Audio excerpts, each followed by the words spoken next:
5:30 को ऑफिस खत्म होने के बाद मैं सीधा घर नहीं गया था, क्योंकि मुझे मेरे दोस्त का फोन आया था जिसने मुझे राजा रानी वड़ा पाव की शॉप के सामने मलाड में रुकने के लिए कहा था। उसे कुछ शॉपिंग करनी थी, इसलिए उसने कहा था तुम रुकना, साथ में जाएंगे। हम दोनों हमेशा एक साथ की शॉपिंग करने जाते थे। उस शॉप के पास पार्किंग के लिए पेरेली कुछ लोहे के एंगल लगाए हुए थे। मैं उन्हीं पर चढ़कर बैठ गया और अपने दोस्त का इंतजार करने लगा। एक 72 साल का बुजुर्ग आदमी, आंखों पर मोटे कांच वाले चश्मे, मेले धोती और कुर्ता पहने मेरे पास आया, क्योंकि मैं लोहे के एंगल्स पर 3 to 4 फुट ऊंचाई पर बैठा था। उसने मेरे घुटनों को छुआ और बोला, बेटा एक वड़ा पाव खरीद कर दे दोगे तो बहुत अच्छा होगा, बहुत ज्यादा भूख लगी है।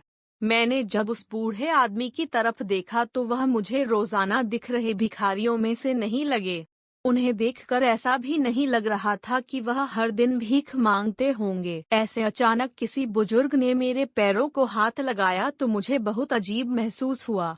मैं तुरंत एंगल से कूदकर नीचे खड़ा हो गया। मैंने अपने जेब में हाथ डाला और 50 रुपीज निकालकर उस बुजुर्ग को देते हुए कहा, अंकल आपको भूख लगी है तो यह लीजिए 50 रुपीज, कुछ खा लीजिए।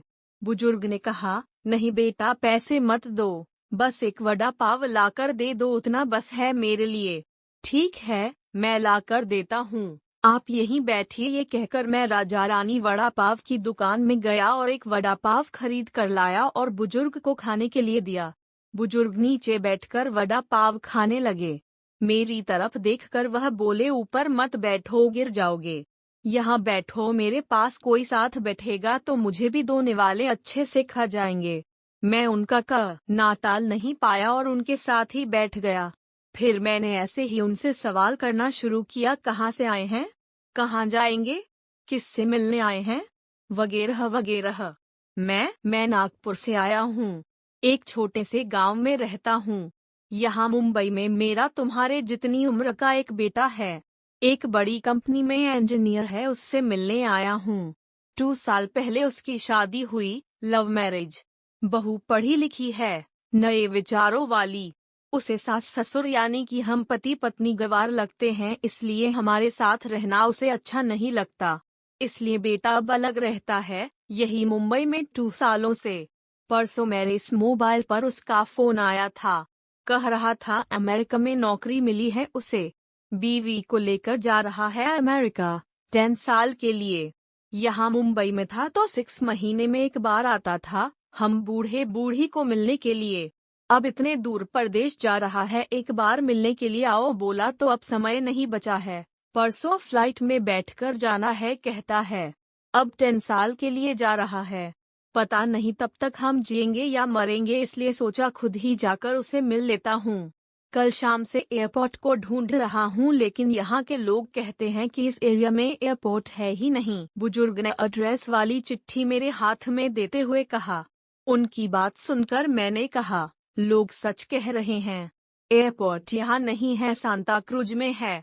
बुजुर्ग ने मेरी तरफ देखकर कहा, लेकिन परसों जब बेटे का फोन आया था तो उसने यही पता लिखवाया था, मुझे लगता है यह फोन भी खराब हो गया है, फोन ही नहीं आ रहा है बेटे का। मैंने बताया था उसको कि मैं उससे मिलने आ रहा हूँ मुंबई। कहते हुए बुजुर्ग ने मोबाइल मुझे देखने के लिए दिया। अब मेरे एक हाथ में चिट्ठी और एक हाथ में मोबाइल था।